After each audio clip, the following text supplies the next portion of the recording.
सबको ओम प्रणाम।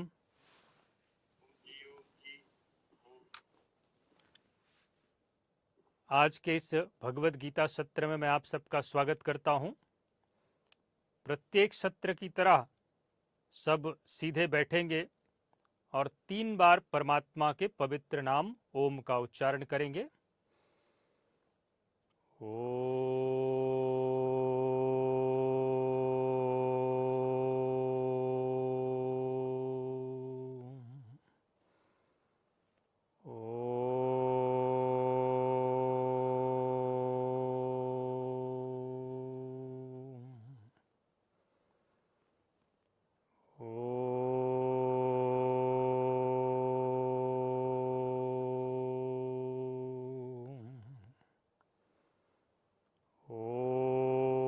श्री सद्गुरुवे नमः। ओम श्री परमात्मने नमः। इस समय भगवत गीता से एक अत्यंत महत्वपूर्ण विषय कि ध्यान क्या है, व्हाट इज मेडिटेशन, ध्यान की वास्तविक विधि क्या है, इसका 8 एपिसोड अभी तक हो चुका है। आज इसका 9वां एपिसोड है। ध्यान इतनी महत्वपूर्ण चीज है। ध्यान की प्रक्रिया को इस प्रकार से समझा जाता है। भगवत गीता में परमात्मा श्री कृष्ण ने यदि सबसे अधिक किसी चीज पर बल दिया है तो वह है ध्यान। हमने कहा कि जब हम कहते हैं योग, योग की प्रक्रिया, योगाभ्यास, कर्म का आचरण, यज्ञ की प्रक्रिया का आचरण, तो इस योग यज्ञ आराधना की विधि में सबसे महत्वपूर्ण जो अंग है वह है ध्यान। तो आज इस ध्यान का यह 9वां एपिसोड है, 9वां भाग है। पिछले सत्र में आपने देखा था कि परमात्मा श्री कृष्ण ने अर्जुन से कहा कि मन निसंदेह चंचल है, परंतु अभ्यास और वैराग्य से इस मन को वश में किया जा सकता है। अब इसके आगे के श्लोक आप आज देखें।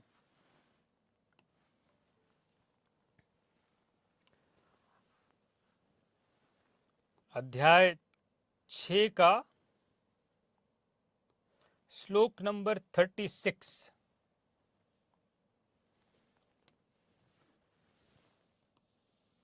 भगवान श्री कृष्ण कहते हैं, अध्याय 6 का श्लोक नंबर 36,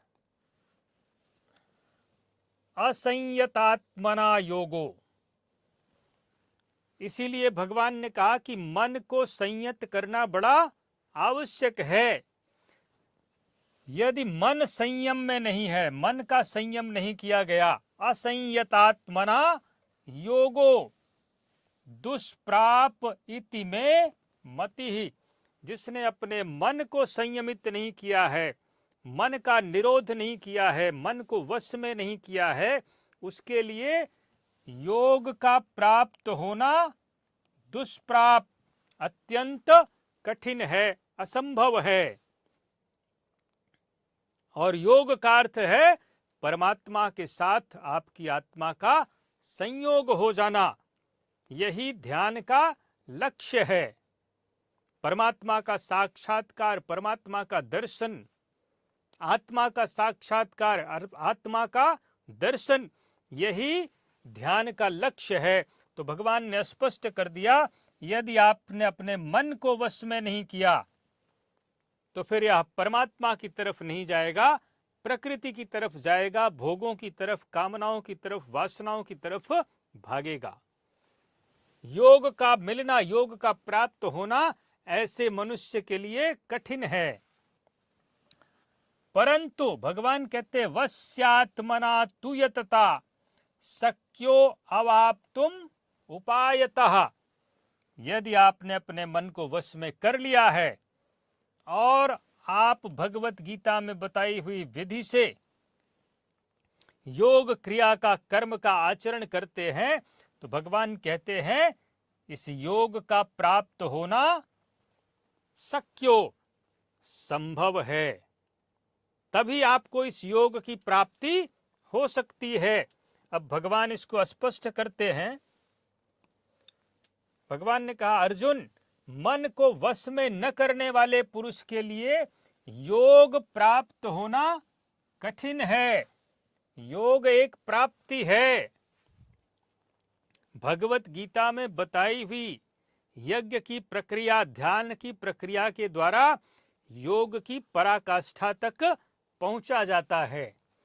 भगवान कहते किंतु स्ववश मन वाले, जिसने अपने मन को वश में कर लिया, ऐसे प्रयत्नशील मनुष्य के लिए योग सहज है। स्पष्ट है, योग की प्राप्ति में सबसे महत्वपूर्ण क्या है? मन को वश में करना। और यह मन वश में कैसे होता है? तो भगवान ने कहा अभ्यास से। यह मन प्रकृति में जहां जहां भागता है वहां से घसीट करके इसको अंतःकरण में, परमात्मा में लगाना। और वैराग्य से हम जो भी चीजें अपनी इंद्रियों के द्वारा स्पर्श करते हैं, आंख से देखते हैं, त्वचा से स्पर्श करते हैं, कानों से सुनते हैं, उनमें हमारा राग हो जाता है, अटैचमेंट, लगाव हो जाता है।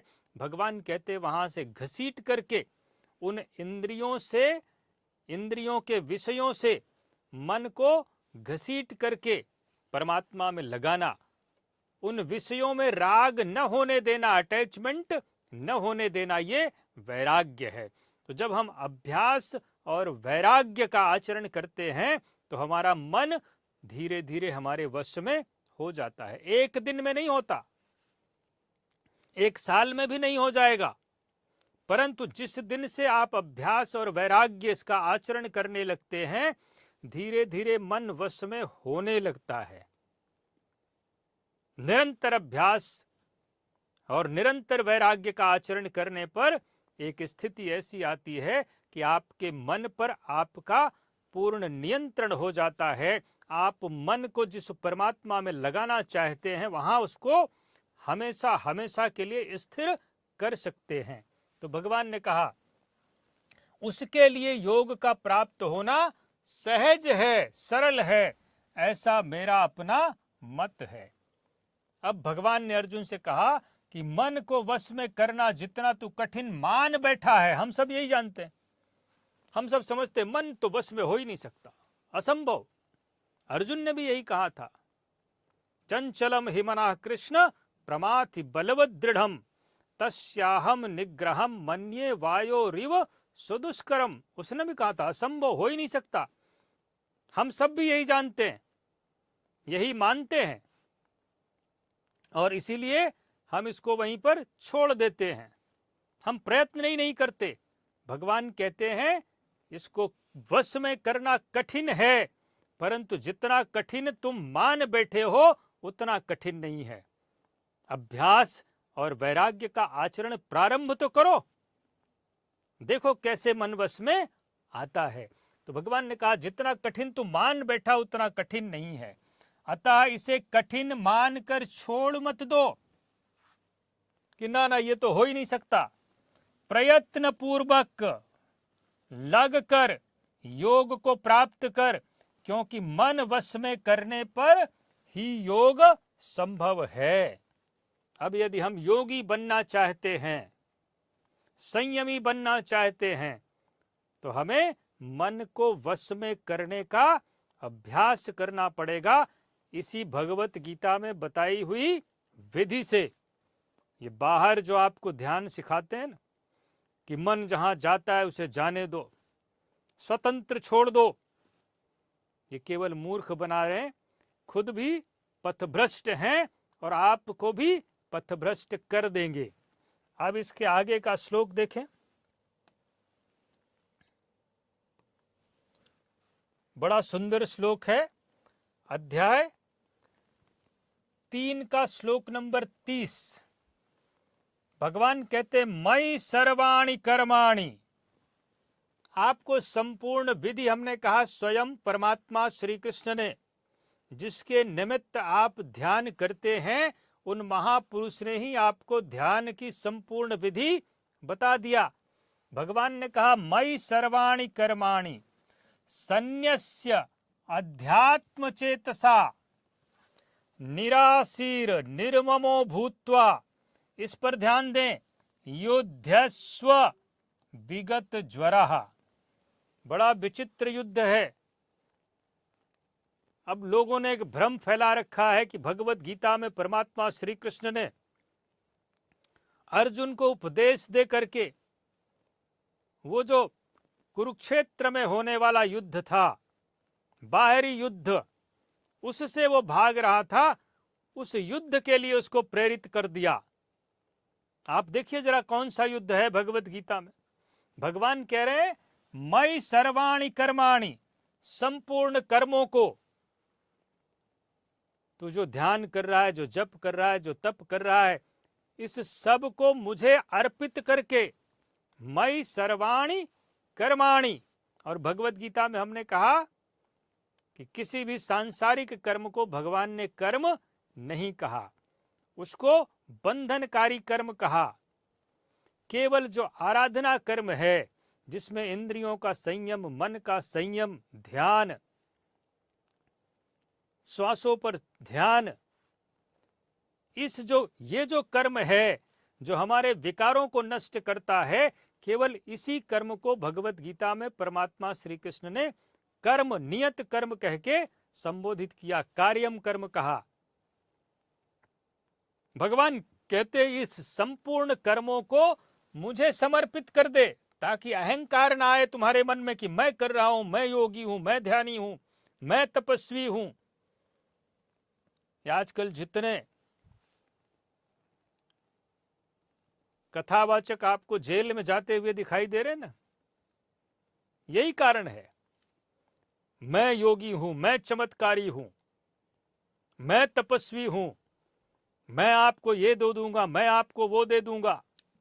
अहंकार, मिला कुछ नहीं, स्वयं को कुछ प्राप्त नहीं हुआ, आध्यात्म के पथ पर 3 सीढ़ी भी नहीं चढ़ पाए और चमत्कार दिखाना शुरू कर दिया, और परिणाम हम सब देख रहे हैं। तो इसलिए भगवान ने आपको सचेत किया, जो कुछ भी आराधना कर्म करते हो मुझे समर्पित कर दो। मयि सर्वाणि कर्माणि सन्न्यस्य, यानी मुझ में अर्पित कर दो। अध्यात्म चेतसः, अपने चित्त को केवल आध्यात्म क्रिया में लगाओ। आध्यात्म का अर्थ होता है आत्मा का आधिपत्य, आदि आत्म। संपूर्ण प्राणी हमेशा प्रकृति के आधिपत्य में रहते हैं। तमोगुण, रजोगुण, सतोगुण, काम, वासना, भोग।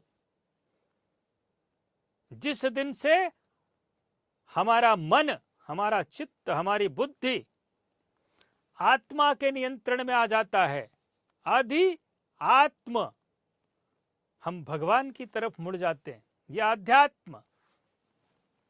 निराशीर, ये कौन सा युद्ध है देखिए आप।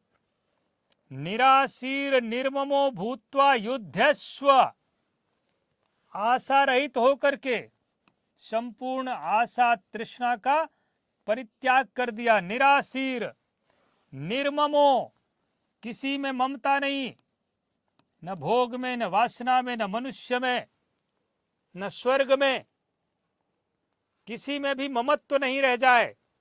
आशा नहीं है, ममता नहीं है, दोनों का परित्याग करके, और तब भगवान कहते अब युद्ध कर।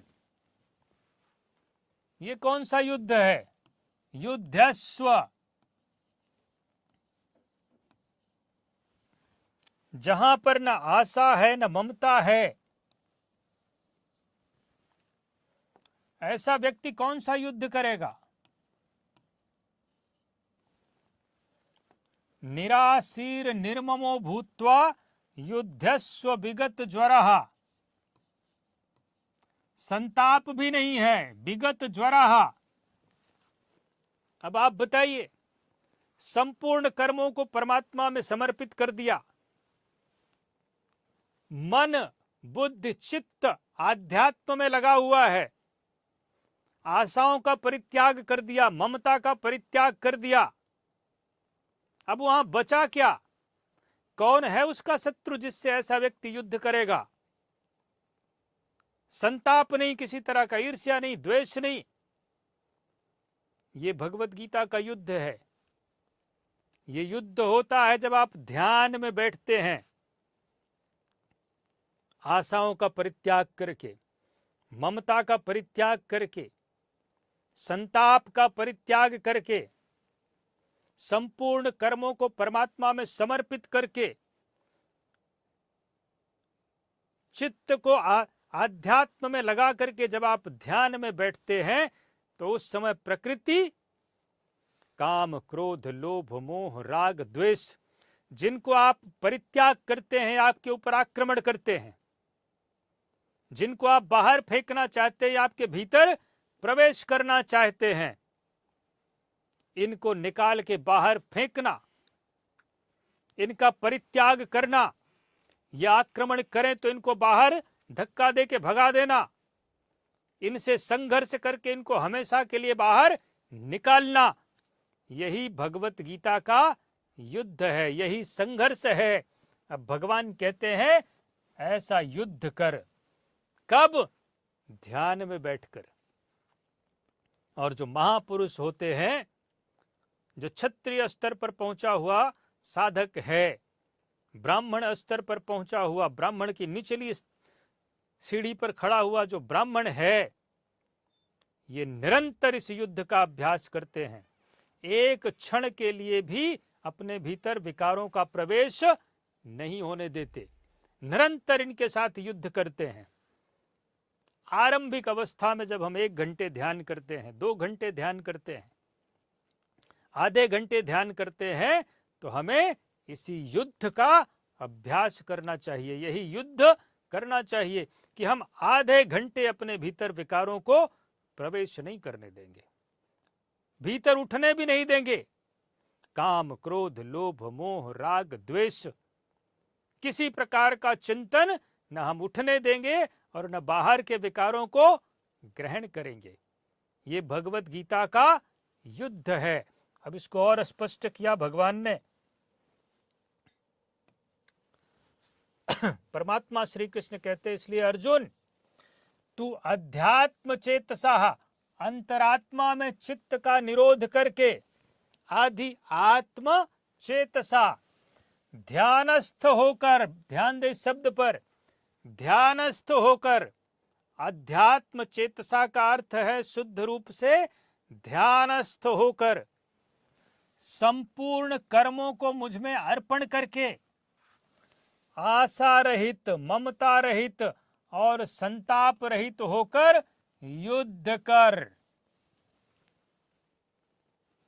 जब चित्त ध्यान में स्थित है, अध्यात्म चेतसा, अध्यात्म चेतसा, जब चित्त अध्यात्म में स्थित है, लेश मात्र भी कहीं आशा नहीं, निराशीर, कर्म में ममत्व नहीं है, निर्ममो, असफलता का संताप भी नहीं है कि पता नहीं भगवान मिलेंगे कि नहीं मिलेंगे, मन वश में आएगा भी कि नहीं आएगा, ऐसी असफलता का भी संताप नहीं है।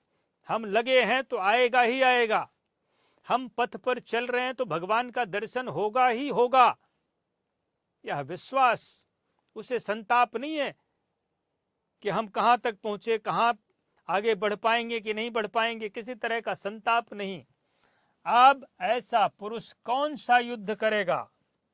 जब सब ओर से चित्त सिमटकर हृदय देश में निरुद्ध, चित्त कहां है? उसका हृदय देश में निरुद्ध होगा,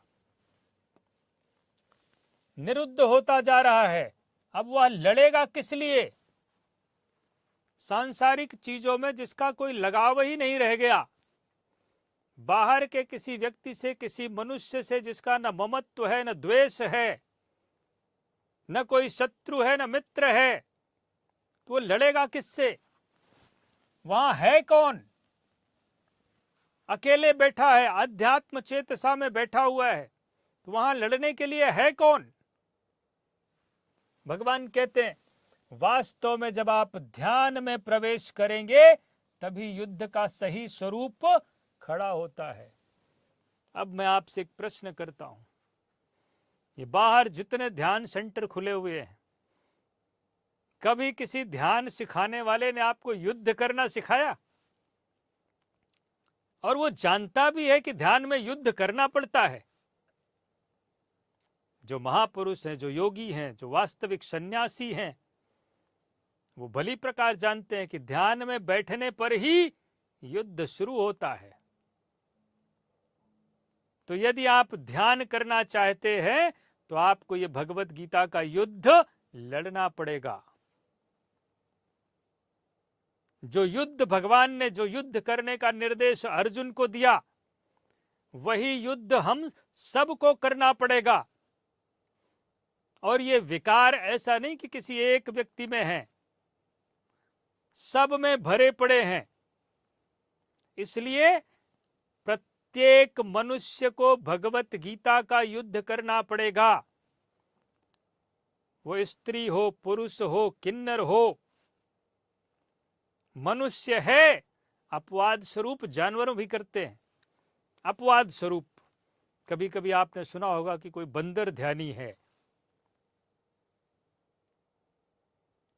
कोई कोई पशु पक्षी भी पुराने जन्मों का उन पर जब अत्यंत प्रभाव रहता है, पर यह अपवाद स्वरूप।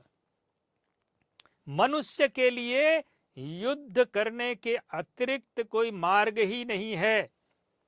यदि वह अपने जीवन का उत्थान करना चाहता है, आत्मा का उत्थान करना चाहता है, तो भगवत गीता का युद्ध उसे भली प्रकार समझ करके करना पड़ेगा। अब भगवान ने कहा ये तभी जब आप ध्यान में प्रवेश करेंगे तभी युद्ध का सही स्वरूप खड़ा होता है। उसी समय काम, क्रोध, राग, द्वेष, आशा, तृष्णा इत्यादि विकारों का जो समूह है, ये जो विजातीय प्रवृत्तियों की सेना है, जो कुरु कहलाती है, कुरु अर्थात कर, कुरु का अर्थ होता है कर, कुरुक्षेत्र, हमारा यह शरीर ही कुरुक्षेत्र है। यही भगवत गीता का युद्ध करके, भगवत गीता में बताए हुए कर्म का आचरण करके हम इस कुरुक्षेत्र को धर्म क्षेत्र बनाते हैं। भगवत गीता के युद्ध का यही कार्य है। कुरु कहलाती हैं, ये संसार में प्रवृत्ति देती रहती हैं, ये विकार हमें संसार की ओर घसीटते हैं, प्रकृति की ओर घसीटते हैं, परमात्मा से दूर करते हैं हमें। ये बाधा के रूप में भयंकर आक्रमण करते हैं। अब आपको ध्यान समझ में आएगा। ध्यान में जब आप बैठेंगे, यदि आपने भगवत गीता अच्छे से पढ़ा है, समझा है, तो आपको पता है कि जब हम ध्यान में बैठेंगे तो ये शत्रु हमारे ऊपर आक्रमण करेंगे। इनसे युद्ध करके इन पर विजय पाना, इनको नष्ट करना, यही हमारा परम कर्तव्य है, यही ध्यान का लक्ष्य है। बस इनका पार पाना, ये जो आक्रमण करेंगे इनका पार पाना ही युद्ध है। इनको मिटाते हुए अंतरात्मा में सिमटते जाना, ध्यानस्थ होते जाना, यथार्थ युद्ध है। हमने कहा हम यदि शास्त्र नहीं पढ़ते और किसी योगी, किसी महापुरुष द्वारा लिखी हुई भगवत गीता को यदि हम नहीं पढ़ते, तो फिर संसार के लोग, हमने कहा, शब्दों को तोड़ मरोड़ करके आध्यात्मिक शास्त्रों में शब्दों का प्रयोग किस परिप्रेक्ष्य में हुआ है उसको न समझ करके आपके सामने खड़े हो जाएंगे एक श्लोक लेकर के। देखिए, आपकी भगवत गीता तो युद्ध करना सिखाती है, लड़ना सिखाती है, और क्योंकि हमने पढ़ा नहीं तो हम भी उस शब्द को उसी प्रकार समझते हैं। भगवत गीता में युद्ध शब्द का अर्थ संघर्ष, और किससे? किसी मनुष्य से नहीं, किसी बाहरी सेना से नहीं, इन्हीं विकारों से है। इसको और स्पष्ट करते हैं भगवान। अगले श्लोक में आप देखें, अब ये भगवत गीता का युद्ध कोई सेना नहीं लड़ती, बाहरी सेना भगवत गीता का युद्ध नहीं लड़ती। जिसे हम कहते हैं ना, क्षत्रिय युद्ध करेगा। क्षत्रिय का भी एक अलग अर्थ है, इसको हम समझा चुके हैं, पुनः समझा देंगे। भगवत गीता का युद्ध किसके लिए है?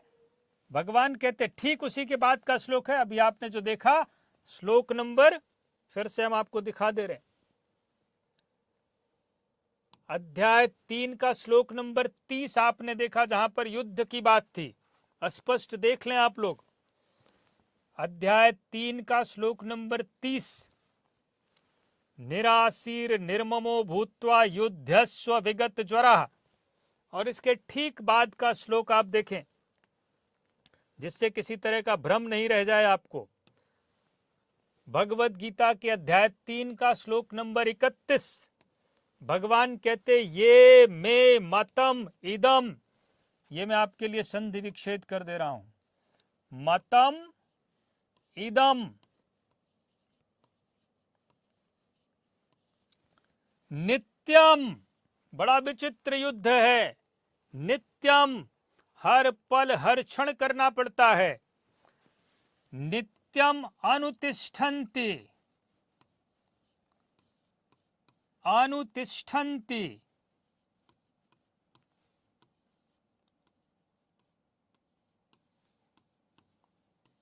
मानवः। यदि आप मनुष्य हैं तो भगवत गीता का युद्ध आपके लिए आवश्यक है। करेंगे तभी आत्मा का उत्थान होगा। ये भगवत गीता का युद्ध मनुष्य मात्र के लिए है, किसी क्षत्रिय, किसी बाहरी सैनिक के लिए नहीं है, सेना वालों के लिए नहीं है, सेनापति के लिए नहीं है। भगवत गीता का युद्ध हर मनुष्य को करना पड़ेगा, यदि वह अपनी आत्मा का उत्थान करना चाहता है। श्रद्धावंतो अनुसूयंतो, कैसे करना है? श्रद्धा पूर्वक करना है। बड़ा विचित्र युद्ध है। अनुसूयंतो, ईर्ष्या रहित होकर करना है। और यदि हम इस युद्ध में सफल होंगे तो क्या मिलेगा? मुच्यन्ते, छूट जाएंगे। ते अपि कर्म भी, कर्मों से, कर्मों का जो बंधन है, उस कर्मों के बंधन से हम छूट जाएंगे। कब? यदि हम ये भगवत गीता का युद्ध करेंगे। भगवान कहते हैं, ये मे मतम इदम नित्यम अनुतिष्ठन्ति मानवः।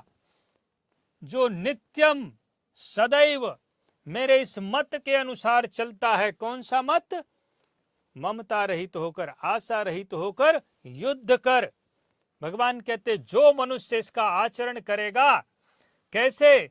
श्रद्धा पूर्वक, ईर्ष्या रहित होकर, दोष दृष्टि से रहित होकर, मुच्यन्ते ते अपि कर्म भी, वह संपूर्ण कर्मों के बंधन से छूट जाएगा।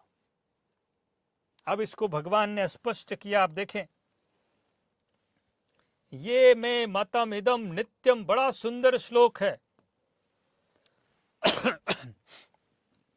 भगवान कहते, अर्जुन, जो कोई मनुष्य, मैं इसको फिर से आपके लिए दोहरा देता हूं, मनुष्य, कोई तथाकथित क्षत्रिय नहीं, कोई तथाकथित सेनापति, सैनिक नहीं, मनुष्य दोष दृष्टि से रहित होकर श्रद्धा भाव से इस युद्ध को करना है। परमात्मा में संपूर्ण श्रद्धा हो, अध्यात्म में श्रद्धा हो, धर्म में श्रद्धा हो, समर्पण से संयुक्त हो, सदा मेरे इस मत के अनुसार बरतते हैं। कौन सा मत? कि युद्ध कर। ये देखिए भगवान ने यहां पे आपके लिए स्पष्ट किया। कौन से मत की बात कहा? तो कहा युद्ध कर। वह पुरुष भी संपूर्ण कर्मों से छूट जाते हैं। ये सांसारिक कर्म जिनके कारण हमें बार बार जन्म लेना पड़ता है, हमारी मृत्यु होती है, दुख सहना पड़ता है, बीच बीच में थोड़ा सुख मिल गया, अनित्य, इसके बंधन से छूट जाते हैं। योगेश्वर का, परमात्मा श्री कृष्ण का यह आश्वासन, इसीलिए हमने कहा भगवत गीता सर्वश्रेष्ठ धर्मशास्त्र है, मूल धर्मशास्त्र है। यह आपको पता होना चाहिए। इस श्लोक को आप भी याद कर लें, जिससे कि आपको भगवत गीता को लेकर, आपके धर्मशास्त्र को लेकर कोई भ्रमित न कर सके। यह आश्वासन किसी हिंदू, मुसलमान या ईसाई के लिए नहीं है। मानवाः ये मे मतम इदम नित्यम अनुतिष्ठन्ति मानवाः। कुरान का उपदेश किसके लिए है? केवल मुसलमानों के लिए, ऐसा कुरान कहता है। बाइबल का उपदेश किसके लिए है? केवल ईसाइयों के लिए। भगवत गीता का उपदेश किसके लिए है? मानवाः, संपूर्ण मनुष्यों के लिए। इस सृष्टि में कहीं पर भी मनुष्य है, उन संपूर्ण मनुष्यों के लिए, सभी मनुष्यों के लिए भगवत गीता का उपदेश है। धर्मशास्त्र किसी समुदाय विशेष के लिए नहीं होता, और यदि समुदाय विशेष के लिए है तो वह धर्मशास्त्र नहीं है। किसी पंथ विशेष के लिए कुछ व्यवस्था कर दी गई होगी उसमें। धर्मशास्त्र क्योंकि संपूर्ण प्राणी, संपूर्ण सृष्टि परमात्मा की है, इसलिए यदि परमात्मा धर्म का उपदेश करेंगे तो मानव मात्र को लक्ष्य बना करके भगवान उपदेश करते हैं, किसी समुदाय विशेष को नहीं। अनुतिष्ठन्ति मानवाः, ये किसी समुदाय विशेष के लिए नहीं है, मानव मात्र के लिए है। उनका, परमात्मा श्री कृष्ण का मत है कि युद्ध कर। ये युद्ध सभी मनुष्यों को करना पड़ेगा। आप किसी भी श्रेणी में हो, शूद्र श्रेणी में है, वैश्य श्रेणी में है, क्षत्रिय स्तर पर हैं, क्षत्रिय स्तर तक आपको यह युद्ध करना पड़ता है।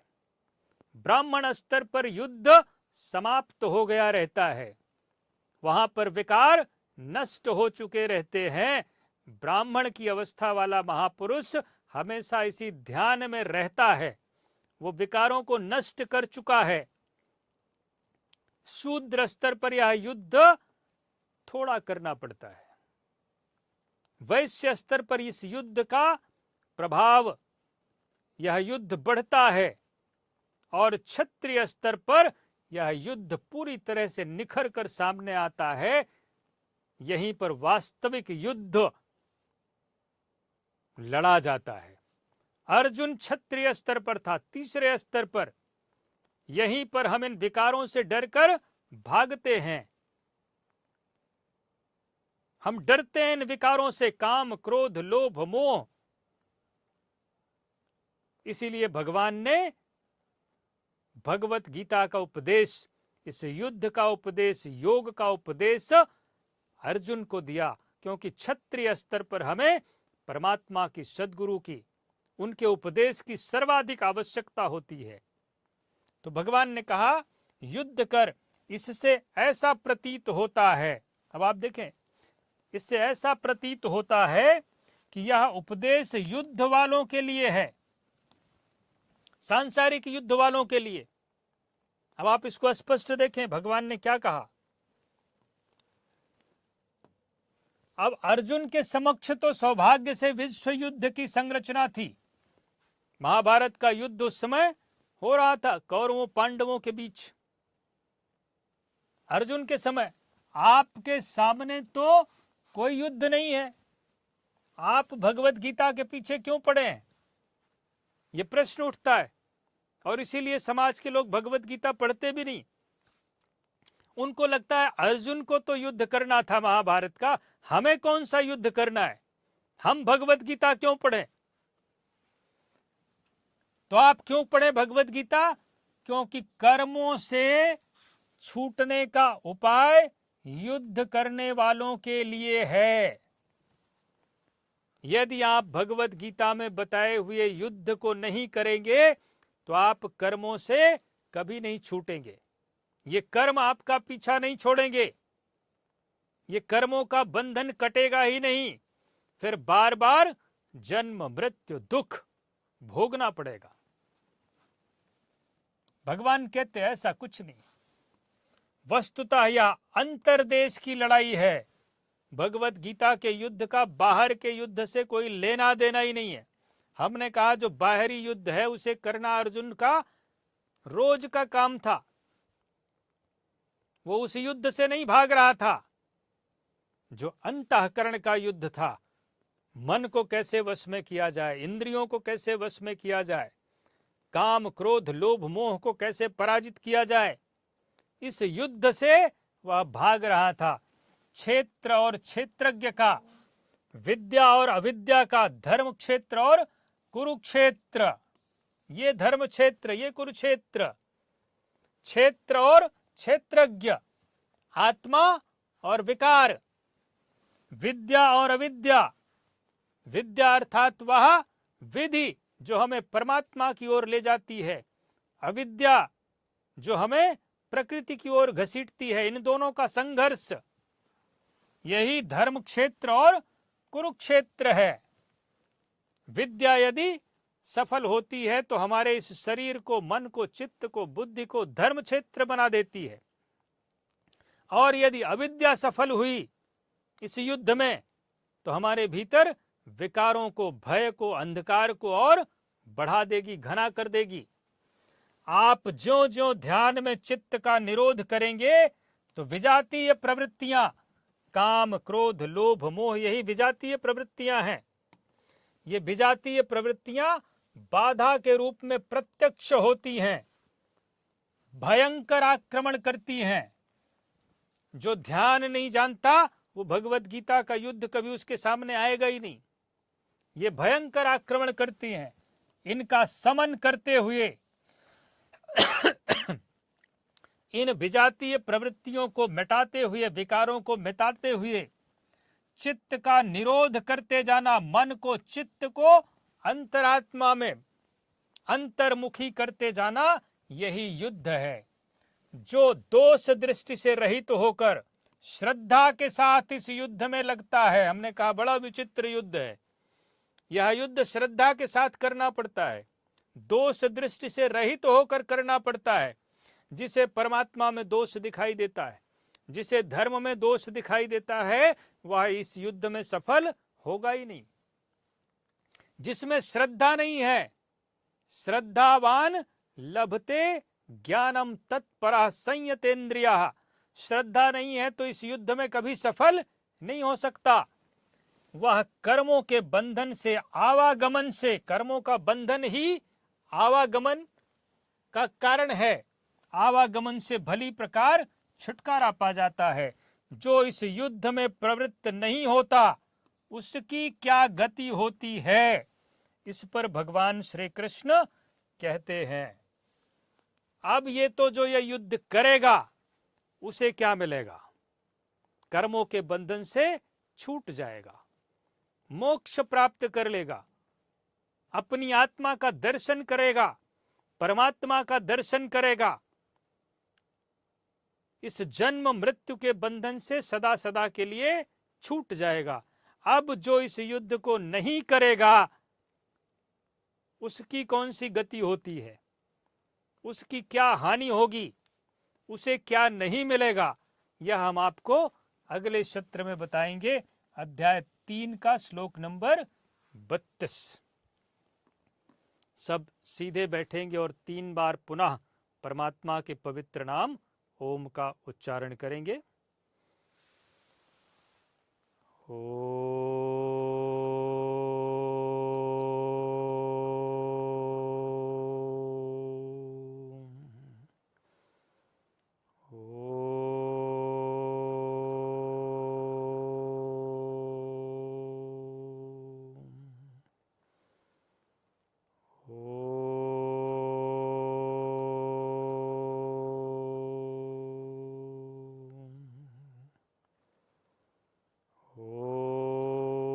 ओम श्री सद्गुरुवे नमः।